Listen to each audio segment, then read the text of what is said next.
지금 이 시대에는 나그네가 된다라는 것이 좋은 것 같습니다. 왜냐하면 일상을 떠나 여행을 오면은 참 좋기 때문입니다. 그래서 많은 사람들이 여행을 좋아하고 나그네 되기를 좋아합니다. 청년들은 단기 알바를 해서라도 돈을 벌어서 여행을 다녀오고 또 여행을 다녀오고 또 다시 일을 해서 또 여행을 가려고 하는 그런 꿈들을 가지고 있기도 합니다. 금전적으로 여유만 있으면은 좋은 교통수단, 또 좋은 숙박시설, 또 좋은 음식, 또 안전한 여행을 보장받을 수 있기 때문에 이와 같이 여행이 즐거울 수 있는 것이죠. 그리고 때가 되면 집에 돌아올 수 있습니다.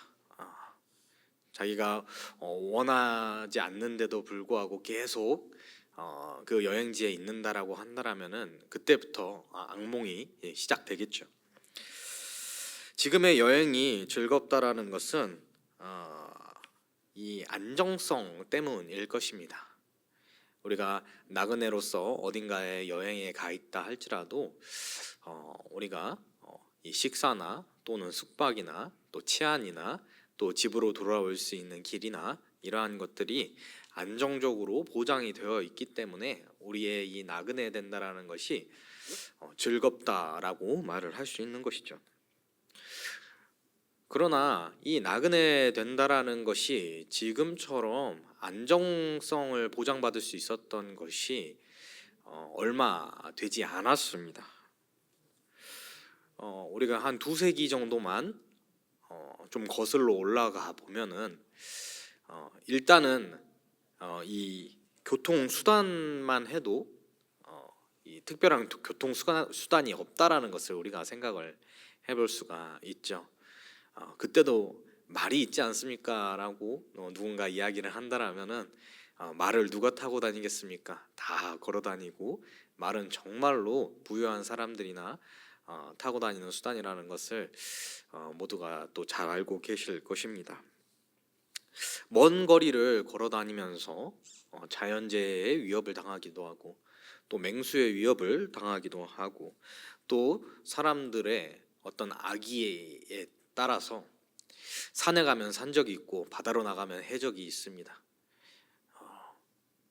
그렇게 많은 위협들 가운데에서 이 여정을 나아갈 수밖에 없기 때문에 이 나그네가 된다라는 것이 결코 지금 생각하는 의미와 같이 즐겁거나 기쁘거나 또 이 나그네가 되고 싶다, 그래서 또 여행을 가고 싶다 하는 그런 생각을 할 수 없게끔 하지 않았을까 싶습니다. 성경에서 말하는 나그네 된다라는 것이 바로 이런 의미를 가지고 있는 것이죠.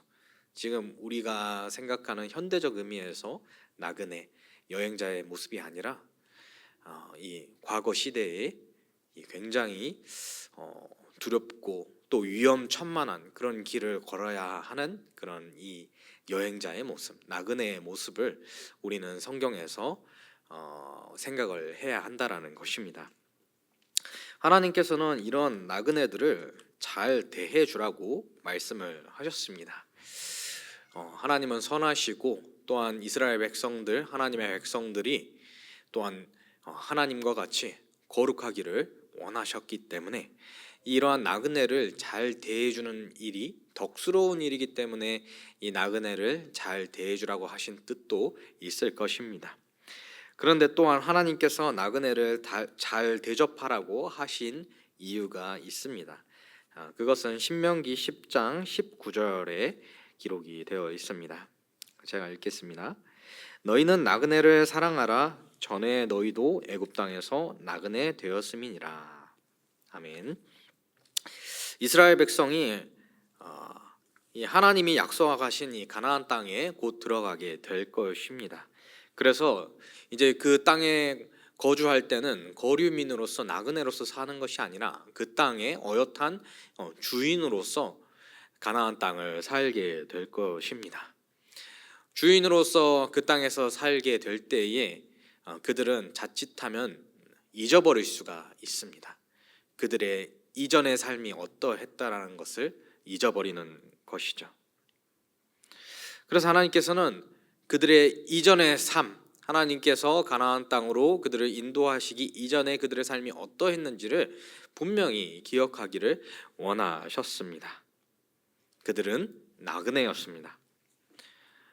그들은 길을 떠나온 나그네였는데 애굽 사람들에게 또한 시기의 대상이 되고 또 견제의 대상이 되어 심하게 학대를 받고 무자비한 노동을 강요받던 노예의 삶을 살았습니다. 하나님께서는 그런 비참한 나그네인 이스라엘 백성들을 가나안 땅으로 인도하셨습니다. 그렇기 때문에 이 이스라엘 백성들은 내가 내 능력으로 이 어떻게 보면 가나안 땅이라고 하는 안정된 땅에서 주인 노릇을 하면서 살아갈 수 있는 것이 아니라 하나님께서 나에게 은혜를 베풀어 주셨기 때문에 내가 이와 같은 안정적인 삶을 누리고 이 땅의 주인으로서의 삶을 살아갈 수 있게 되었다라는 것을 반드시 기억해야만 했습니다. 그래서 그 땅을 찾아온 나그네들에 대하여서 그들을 괴롭게 하지 않고 그들을 사랑하고 또 섬기라라고 말씀을 하셨던 것이죠. 이스라엘이 이 가나안 땅으로 나와서 그 땅을 차지하고 그 땅의 주인이 되기 이전의 삶, 곧 애굽과 또한 이 광야에서의 삶은 그리스도인이 하나님 나라를 향하여 나아가는 여정의 예표이기도 합니다. 사도 바울은 이것을 잘 알고 있었습니다. 그래서 우리가 오늘 읽은 빌립보서 3장 20절은 이와 같이 말씀하고 있습니다. 그러나 우리의 시민권은 하늘에 있는지라 거기로부터 구원하는 자 곧 주 예수 그리스도를 기다리노니. 사도 바울은 우리가 하늘의 시민권을 가진 사람들이라고 말합니다. 그 하늘은 곧 하나님 나라요, 완전하고 영원한 복락이 있는 아버지의 나라입니다. 그런데 우리는 지금 이 땅에서 살아가고 있습니다. 마치 이스라엘 백성들이 애굽에 있을 때에 환난과 곤고를 당하였던 것과 같이, 또 광야에서 유리방황하였던 것과 같이 우리는 이 땅에서 나그네로서의 정체성을 가지고 또 환난과 결핍과 곤고와 괴로움을 겪는다라는 것을 말하는 것이죠. 사도 바울은 우리가 이 땅에서의 삶을 살아갈 때에 우리가 나그네라는 것을 분명히 기억하기를 원했습니다. 우리는 우리 자신이 하나님 나라 시민이라는 것을 분명히 기억하고 이 땅은 이 땅은 내 집이 아니고 우리는 이 땅에서 나그네라고 하는 정체성을 결코 잊지 말아야 한다는 것이죠. 이러한 정체성을 분명히 갖는다라면 본향을 소망하고 있기 때문에 결코 안주하지 않을 것입니다. 그리고 이 땅에서 겪는 일들 때문에 낙담하지도 않을 것입니다. 왜냐하면 우리는 반드시 본향으로 집으로 돌아갈 것이기 때문입니다. 하나님께서 우리의 이 하나님 나라의 기업을 보장해 주시지 않는다라면 우리는 그 나라에 갈 수도 있고 혹은 가지 않을 수도 있는 그런 사람들이기 때문에 우리는 두려움 가운데 이 땅에 살 수밖에 없겠죠. 그러나 하나님께서는 우리가 이미 하나님 나라의 백성이라고 말씀하십니다. 우리의 시민권은 하늘에 있다라고 말씀을 하십니다. 그렇기 때문에 우리는 이 땅에서 환난과 곤고와 결핍과 괴로움을 당하는데 두려워하지 않을 수 있습니다. 하나님이 보장을 해주시기 때문입니다. 전능하신 하나님, 전지하신 하나님, 그리고 약속을 하신즉 반드시 지키시는 신실하고 미쁘신 하나님께서 우리가 하나님 나라를 기업으로 얻을 수 있도록 명백히 보장을 해주시고 계시기 때문에 우리는 이 땅에서의 삶 가운데에서 우리는 두려워하거나 의심하거나 뒤로 물러나 침륜에 빠질 이유가 없다라는 것이죠. 그런데 사도 바울이 많은 사람들을 볼 때에 이 눈물이 나지 않을 수가 없었다라고 성경에 말을 하고 있습니다. 빌립보서 3장 18절을 보겠습니다. 내가 여러 번 너희에게 말하였거니와 이제도 눈물을 흘리며 말하노니 여러 사람들이 그리스도의 십자가의 원수로 행하느니라. 왜 눈물을 흘린다라고 했습니까? 많은 사람들이 십자가의 원수로 행하고 있었기 때문입니다. 이 십자가의 원수가 되는 사람들은 이 그리스도인이 아닌 사람들은 당연히 십자가의 원수로 행하겠죠. 그런데 이 교회 안에 들어와 있는 사람들 역시도 이 십자가의 원수로 행하는 일들을 보았을 때에 사도 바울은 더욱더 마음이 괴롭고 눈물이 날 수밖에 없었던 것이죠. 이 십자가의 원수로 행하는 사람들의 구체적인 행동은 어떤 것이었는지 빌립보서 3장 19절에 기록이 되어 있습니다. 그들의 마침은 멸망이요 그들의 신은 배요 그 영광은 그들의 부끄러움에 있고 땅의 일을 생각하는 자라. 그들의 신은 배요라고 하였습니다. 자기가 섬기는 것이 자신의 배인 것이죠. 배라고 하는 것은 온 육체 가운데에서 이 배라고 하는 것을 어떻게 보면 가장 대표적으로 이제 제시를 하고 있는 것이죠. 먹고 싶은 거 먹고 즐거이 쾌락주의적으로 살아가는 것이 인생의 전부라고 생각하는 사람들이 바로 이 자신의 신을 배로 여기는 사람들이라고 볼 수가 있습니다. 우리가 이 땅을 살아가면서 육체의 필요를 적당히 채울 필요가 있습니다. 왜냐하면 우리는 어떻게 보면은 단거리를 뛰는 주자들이 아니라 마라톤을 뛰는 사람들이기 때문입니다. 이제 곧 주님께서 오시니 우리가 한 짧은 시간, 우리에게 주어진 시간이 한 5시간 정도 남았다라고 한다면 정말 우리의 육체를 다 불살라서라도 주의 일에 마지막까지 뛰어드는 것이 어떻게 보면 우리가 해야 할 일이겠죠. 그런데 주님께서는 우리에게 삶의 연한을 주셨습니다. 그렇기 때문에 우리는 우리의 육체도 잘 관리를 해야 합니다. 우리가 주님이 기뻐하신다라고 해서 막 금식만 하고 또 고행만 하고 또 전혀 어떻게 보면 육체를 위하여서 따뜻하게 하거나 혹은 시원하게 하거나 이 필요한 것들을 채워주지 않는다면 우리의 육체는 금방 병들고 상하게 될 것입니다. 그러면 오히려 우리가 주의 일에 많이 참여할 수 있을진데 그러한 일들이 제한될 것입니다. 그렇기 때문에 우리는 이 땅에서 이 육체의 필요를 적절히 채울 필요가 있습니다. 그런데 문제는 그 육체의 필요를 채우는 것이 전부가 되어버리는 것이죠.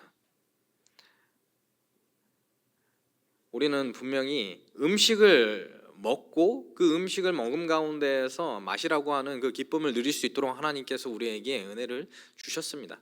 그래서 우리는 맛있는 것을 먹는 것을 좋아하지 맛 없는 것을 먹기를 좋아하지가 않습니다. 그래서 과일을 골라도 좋은 과일을 골라서 맛있는 당도 높은 과일을 골라서 먹을 생각을 하지 이 땅에서의 삶이 무엇냐 하고 다 시들어가는 것을 가져다가 그것으로 억지로 배에 집어넣는 그런 삶을 우리는 살아가고 있지 않죠. 그런데 어떻게 하면 이 맛있음을 최고로 끌어올릴 수 있을까? 그것에 인생이 목숨을 걸어버린다면 그것이 문제가 되는 것이죠. 이 시대의 사람들은 자신의 쾌락에 목숨을 겁니다. 쾌락에 목숨을 건다라는 것이 꼭 성적인 것을 의미하는 것뿐만 아니라 우리의 어떤 육체로 즐길 수 있는 모든 즐거움들에 인생을 던지는 것입니다. 그래서 이 시대 사람들을 가리켜서 재미주의자들이다라고 말을 하기도 합니다. 재미가 있어야 한다라고 하는 것이죠. 먹는 재미가 있어야 되고 유머가 있어야 되고, 그래서 뭔가 이 호르몬에서 이 도파민이라고 하는 호르몬이 나와서 무엇인가 재밌다, 즐겁다, 좋다라고 하는 그런 감정이 느껴져야만 삶을 살아가는 게 의미가 있다라고 생각하게끔 하는 그런 사고가 우리 많은 이 시대에 살아가는 사람들의 시대 정신이 아닌가 싶습니다. 근데 교회에서도 또 신자라고 일컫는 사람들 가운데서도 이러한 시대 정신을 따라서 살아가는 사람들이 많은 것이죠. 주의 진리는 어떻게 보면은 딱딱합니다. 그리고 주님께서는 우리를 경성케 하시기 위하여서 우리가 항상 어떻게 보면은 즐겁고 좋은 말씀, 기쁜 말씀들을 듣게 하시는 것이 아니라 때로는 우리에게 채찍이 되고 또 가시가 되는 그런 말씀을 주셔서 우리가 듣고 경성할 수 있게끔 하시는 그런 말씀을 주시기도 합니다. 그런데 그런 말씀 듣기를 도무지 싫어하는 것이죠. 무엇이 옳은가에 대해서 관심을 갖기보다는 내 귀에 듣기 좋은 말, 그래서 그것을 들었을 때 나에게 도파민이 솟아오를 수 있는 그런 말을 듣기를 원하는 것이죠. 그런 말을 할 때에도 다 들어주는 것이 아니라 재밌으면 또 좋겠죠. 유머가 있고 뭔가 들을만하고 막 저절로 들릴 만한, 그냥 육체를 따라서 말씀을 들은다 할지라도 그게 저절로 술술 들려질 수 있을 만한 그런 말들을 추구하는 그러한 경향이 교회 안에도 있는 것이죠.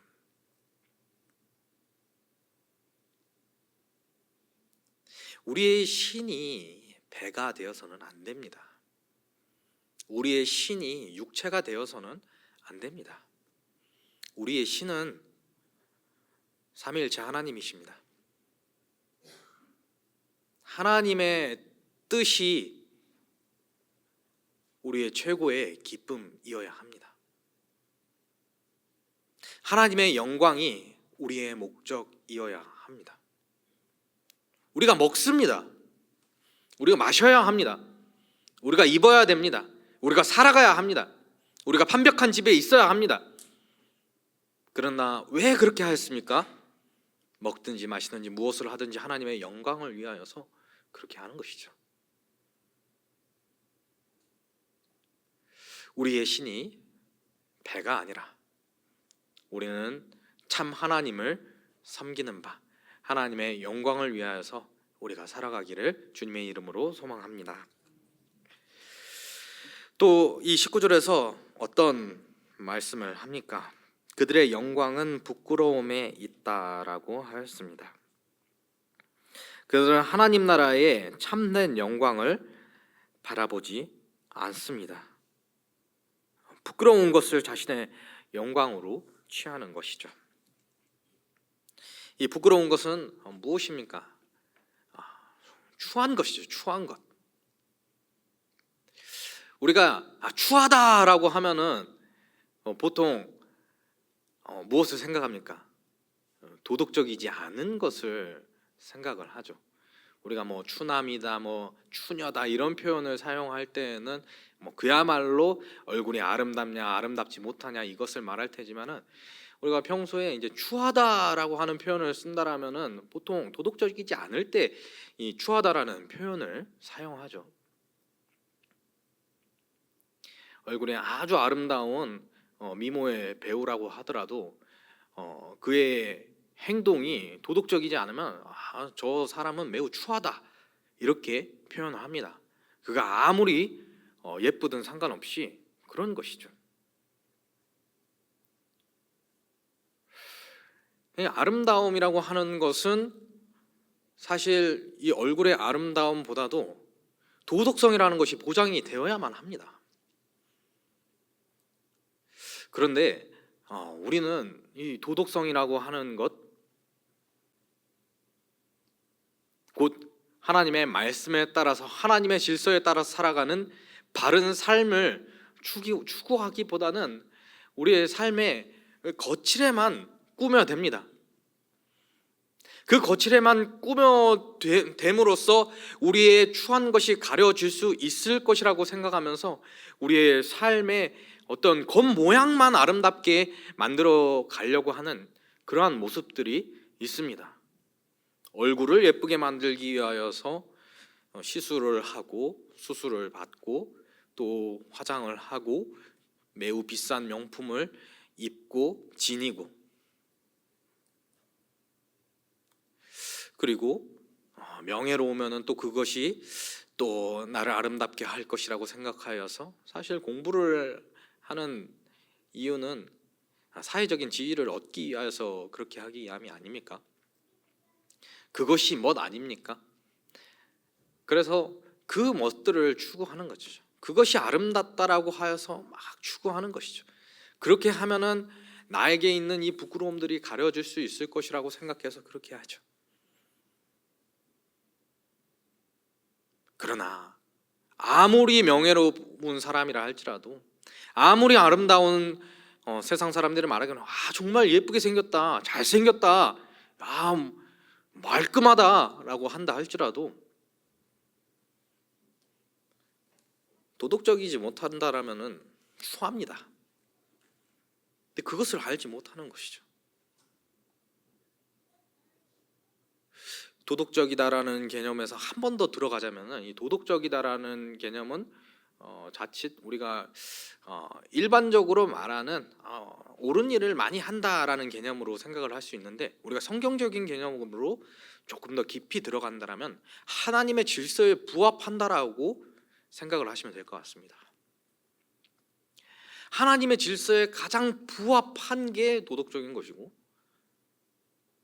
그것이 가장 아름다운 것입니다.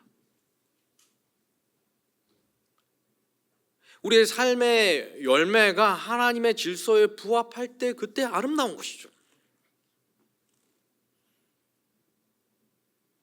하나님이 사람을 남녀로 지으시고 또 그 남녀가 결혼하여서 한 가정이 되게 하시는 하나님의 질서가 있는데,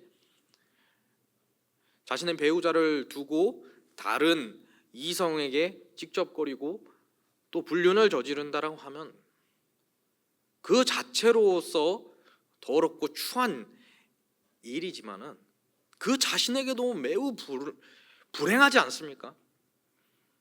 그 자식들이 그 아버지를, 그 어머니를 존경하겠습니까?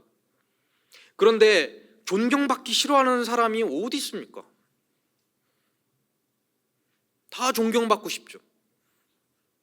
다 우리 아버지는 정말로 존경스러운 분이야, 우리 어머니는 정말로 내가 이런 어머니 본 적이 없어, 이런 칭찬받기를 원하고 존경받기를 원하고 사랑받기를 원하는데, 우리가 하나님의 질서를 떠나버리면 자연스럽게 그러한 것들을 누릴 수가 없는 것이죠. 하나님의 질서를 떠나면 추하고 비참해지는 것입니다. 부끄러워지는 것입니다. 근데 그 부끄러운 것들을 자신의 영광인 양 하나님의 질서에 대한 고찰은 도무지 하지 아니하고 쫓아 나아가는 그런 삶이 십자가의 원수라는 것입니다.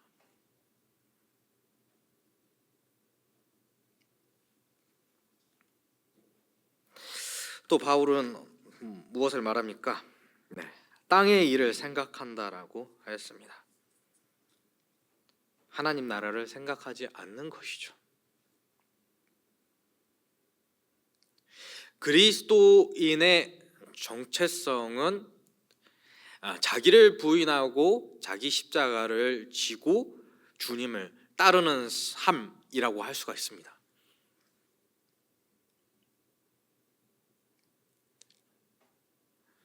그런데 그것이 힘들고 어렵습니다. 그래서 이 땅의 일에 매몰되는 것입니다.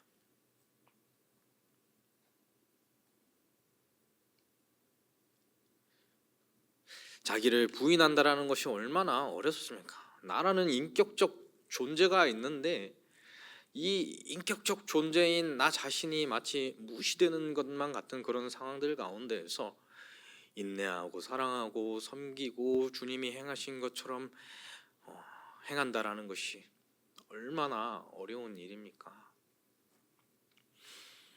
그래서 그렇게 행하기를 싫어하는 것이죠.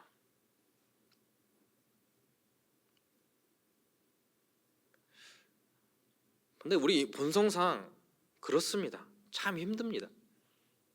근데 이것이 가능하려면은 무엇이 필요하느냐?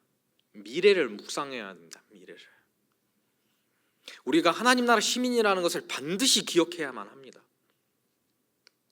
우리에게는 하늘나라가 주님의 완성된 하나님 나라가 주어질 수도 있고 아닐 수도 있는 것이 아니라 명백히 주어집니다. 그래서 이미 하나님 나라 시민인 것입니다. 이것이 기억이 나지 않는다라면은 이 땅에서 당장 내가 인격적 존재로서 고난당하는 것만 생각할 수밖에 없습니다. 도무지 견딜 수가 없는 것이죠. 그래서 사도 바울도 만약에 부활이 없고 이 땅에서의 일이 전부라고 하면은 내가 제일 불쌍하다. 나와 함께하는 전도자들이 이 땅에서 제일 불쌍하다. 만물의 찌꺼기같이 취급을 받고 이렇게 다니는데 우리가 제일 불쌍하다 그렇게 말하고 있습니다. 그런데 어떠한 단서가 붙을 때 그렇습니까? 미래가 없을 때, 하나님 나라가 보장되어 있지 않을 때, 내가 하나님 나라 시민이 아니다라고 한다면, 부활이 없다라고 하면은 그렇다 이겁니다. 그러나 우리는 주 안에서 영광스러운 부활을 이미 얻은 바이고, 그것은 미래에 있는 일이지만 이미 우리에게 주어진 바이고, 하나님 나라가 나에게 주어질 수도 있고 아닐 수도 있는 것이 아니라 그 완성된 하나님 나라는 우리에게 반드시 주어진 나라이기 때문에 이 땅에서 만물의 찌꺼기 같은 취급을 받는다 할지라도 그 가운데 하나님께서 영광 받으시면은 나 기쁨으로 이 일을 감당할 수 있다라고 고백하는 것이 사도의 고백이 아닙니까?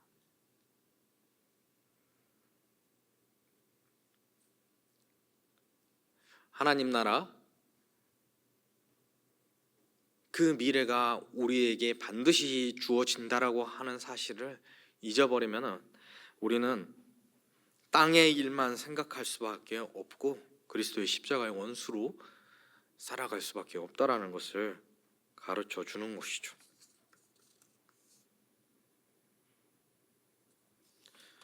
사도 바울은 이런 사람들에 대하여서 그들의 마침은 멸망이다라고 하였습니다.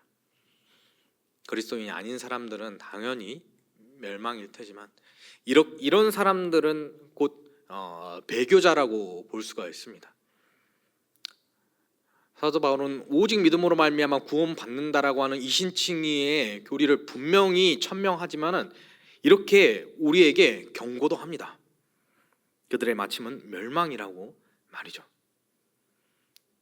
우리가 이 두 가지를 어떻게 좋아하겠습니까?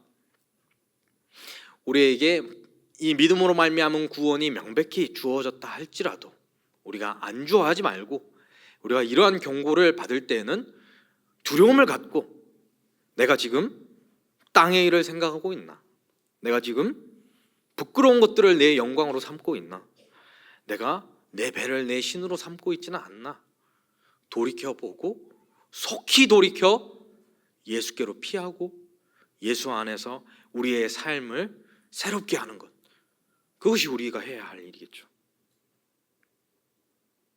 우리는 이 땅을 살아가지만 이 땅의 사람이 아닌 사람들로서 살아가야 합니다. 우리의 시민권은 하늘에 있습니다.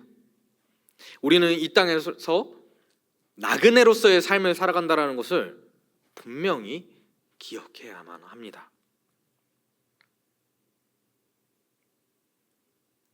사도 바울은 빌립보서 3장 20절에서 우리는 주 예수 그리스도를 기다린다라고 하였습니다.